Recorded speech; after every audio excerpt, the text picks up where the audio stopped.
विषयाच्या अनुषंगाने आपणास कळविण्यात येते की पोलीस निरीक्षक पोलीस स्टेशन बेगमपुरा छत्रपती संभाजीनगर यांच्या समेत चर्चानुसार प्रकरणाशी संबंधित 4 व्यक्तीवर CRPC कलम 107 प्रमाणे प्रतिबंधक कारवाई करण्यात आली असून त्यानुसार नोटीस सादर 4 व्यक्तीवर सामील करण्यात आली आहे असे पोलीस निरीक्षक पोलीस स्टेशन बेगमपुरा यांनी कळविले आहे व पोलीस यंत्रणेला सुरक्षिततेची बाबत सक्त सूचना देण्यात आल्या आहे।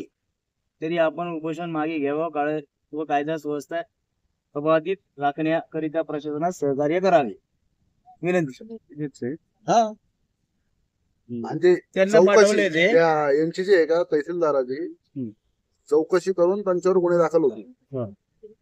सविस्तर लिहायला पाहिजे होतं ना एक नाव नाही माहिती आपल्याला त्या लोकांची नाही तो मुद्दा घ्यायला पाहिजे चौकशी होईल वर ते पहिले पत्र दिलेलं ना तुम्हाला हे आपलं जे काय होतं मुद्दा हा वेगळा विषय तुमचा हा झालेला आहे आता फक्त होता पेट्रोलिंगला राहील तिथे आदेश दिले त्यांनी डायरेक्ट इथं पेट्रोलिंग चल ठीक आहे पण म्हणजे आता जसं तुम्ही प्रॉमिस करता भिक्खू मायबाप भिक्खू संघ इथं आलेला आहे ज्येष्ठ भिक्खू संघ आहे त्यांनी मला विनंती केली माझ्या प्रकृतीची त्यांना काळजी असल्यामुळं आणि एका भिक्षूने आपलं शरीर खराब करू नये नष्ट करू नये हे सगळ्या उपासकांना सुद्धा वाटतं आणि तुम्ही सुद्धा एक सरकार म्हणून आमचं संरक्षण तुमच्या हातात आहे तर तुम्ही हे जे आश्वासन दिलं त्या आश्वासनावर सरकार ठाम राहील या अटीवर मी आज इथं उपोषण सोडतोय। जर या अटीचं उल्लंघन झालं तर मी माझं उपोषण कुठल्या हालतीमध्ये म्हणजे माझी तब्येत जर खराब झाली तरी मी माझं उपोषण परत चालू करेन ठीक आहे। आणि विशेष म्हणजे तुम्ही तुमचं स्टेटमेंट द्या बाबा हे कारवाई होईल आम्ही आमच्या शब्दाला ह्याचं स्टेटमेंट काल जी बैठक झाली ना आपली कलेक्टर साहेबांनीच होता हे सगळे मुद्दे आणले हे जे मुद्दे यांनी सांगितले आता हे कलेक्टर साहेबांच्या जे मीटिंग मध्ये मुद्दे झाले तेच आहे की त्या जागी तिथे पेट्रोलिंग करणार आहे पेट्रोलिंग दुसरं काही म्हणजे काही त्रास नाही होणार नाही का त्याच्या पद्धतीने असं तिथं आम्ही मांडलेलं आहे रविवारचा डीजे वाजता तो बी बंद आलेच नाही पाहिजे लोकच नाही आले पाहिजे ते पहिले मुद्दा काय बोललो ते पहिले मुद्दा काय बोललो मी कार्यक्रम चालू असतो तेव्हा ते दर संडेला तिथं साऊंड लावून सगळे नाचतात वगैरे म्हणून ते आहे व्हिडिओ आहेत आपले ते स्वतः लिहून घेतलं साहेबांनी सरांनी लिहून घेतलं आणि यायला सांगून त्यांना पावबंदच करायचं सगळं म्हणजे कसं आहे शांत हत्तेमुरे आणि त्यांचे सहकारी दुसरी गोष्ट कसं आहे सर आम्ही समाज हितासाठी कार्य करतो चांगली पिढी घडली पाहिजे चांगले कार्य करतो ध्यान साधना वगैरे त्यांनी जे वॉचमॅन वगैरे ठेवलेले आहे ते पण नाही पाहिजे त्यांच्याकडे खूप मोठे पाहुणे रावणे ते पण त्यांच्यासोबत नाचतात ते करतात ते पण दारू पितात ते चालेल धन्यवाद सर आम्हाला ते आणून राहिले ना ते आता येतात ना ठीक एकदम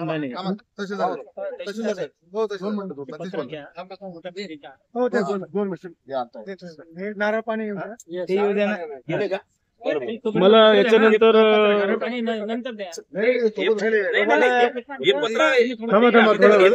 तोपर्यंत भंतेजीला शासकीय रुग्णालयामध्ये दाखल करा म्हणून त्यांनी सांगायचं गरज आहे ना त्यांना आता पुढचे घरी जाता येणार नाही मला साहेब बंदीला दवाखान्यात न्यायचं ना व्यवस्था करा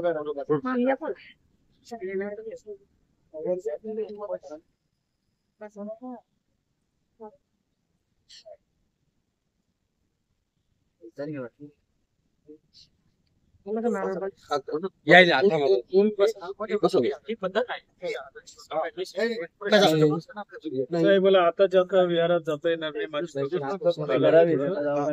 मला आता ठरलं होतं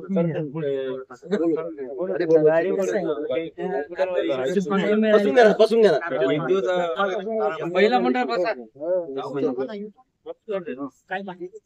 नारळ पाणी ज्यूस नको म्हणले.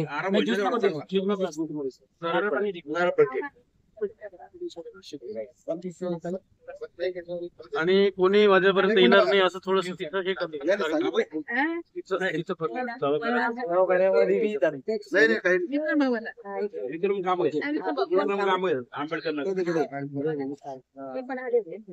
भाऊ बघा. हा, नाही, admit करून ठेवलं.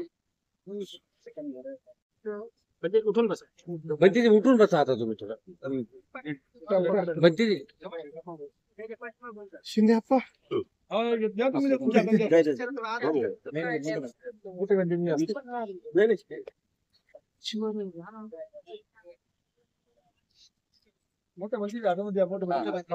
मंत्री जागा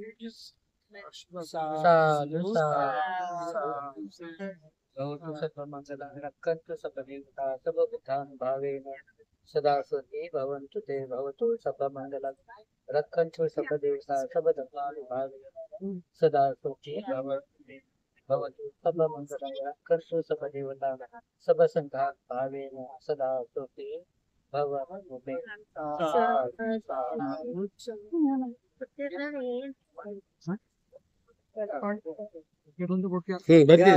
थोडस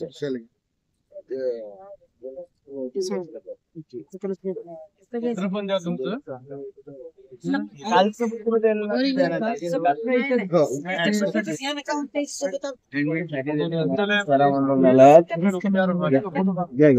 जाता येणार आहे ना? ॲम्ब्युलन्स बोलून दे. तुझे, हा, एक आम्हाला एक आणून द्या. झेरॉक्स आणा. नाही ना. समीर भाऊ मला फोटो पाठवून द्या.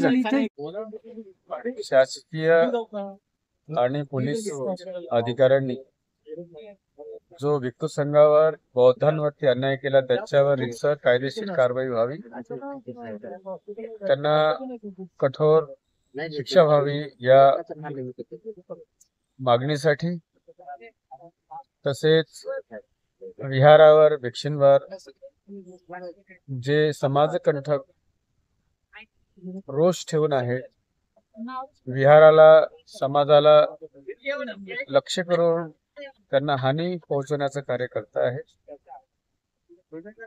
त्यांना तिथं प्रतिबंध घालावा, त्यांच्यावरती योग्य ती कारवाई करावी आणि आमचं विहार अन्य मंदिर, विहार, मस्जिद या दर्जामध्ये ठेवून जेव्हा सगळ्यांचे अतिक्रमण हटवले जातील तेव्हा आमचे हटवावे. तर ह्या प्रमुख 3 मागण्या शासना दरबारी माझ्या होत्या. त्या शासनाने लिखित स्वरूपामध्ये मान्य केलेले आहेत. विशेष म्हणजे जे समाजकंटक आहेत त्यांच्यावर आम्ही प्रतिबंधनात्मक कारवाई करू असं मला लिखित दिलेलं आहे आणि सोबतच ज्या योग्य कारवाई करायची आहे तसे निर्णय दिलेले आहेत, तसं आम्ही कारवाई करतो आहेत असं मला लेखी दिलेलं आहे. शासनाने दिलेला शब्द हा त्यांनी पाळावा आणि ते पाळतील या आशेने मी आज मायबाप भिक्खू संघ, ज्येष्ठ भिक्षू बोधिपालो महाथेरो यांच्या प्रमुख उपस्थितीमध्ये आणि शासनाच्या प्रमुख अधिकाऱ्यासमक्ष, उपासकांसमक्ष मी हे वचन सोडलेलं आहे. परंतु शासनाने आपली भूमिका बदलवली किंवा तिथं फाटे फोडण्याचा प्रयत्न केला, मी कुठल्याही परिस्थितीमध्ये असो, कारण की आज ते माझ्या शरीराला जी हानी झाली, माझी किडनी आहे, लिव्हर आहे, तर मला माहित नाही, दवाखान्यामध्ये गेल्यानंतर ते कळणार आहे. पण माझ्या शरीराला किती डॅमेज झालेलं आहे. गेल्या 10 दिवसापासून मी अन्न त्यागलेलं होतं.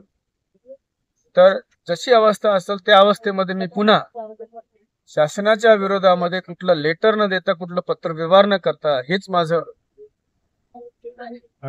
पत्रव्यवहार असणार आहे, हाच माझा संदेश असणार आहे शासनाला. मी परत उपोषणाला बसेल किंवा अन्य जे मला शासनाला माझं म्हणणं सांगण्यासाठी मी लोकशाही पद्धतीने शासनाने माझं आंदोलन जे आहे हे चालू ठेवणार आहे.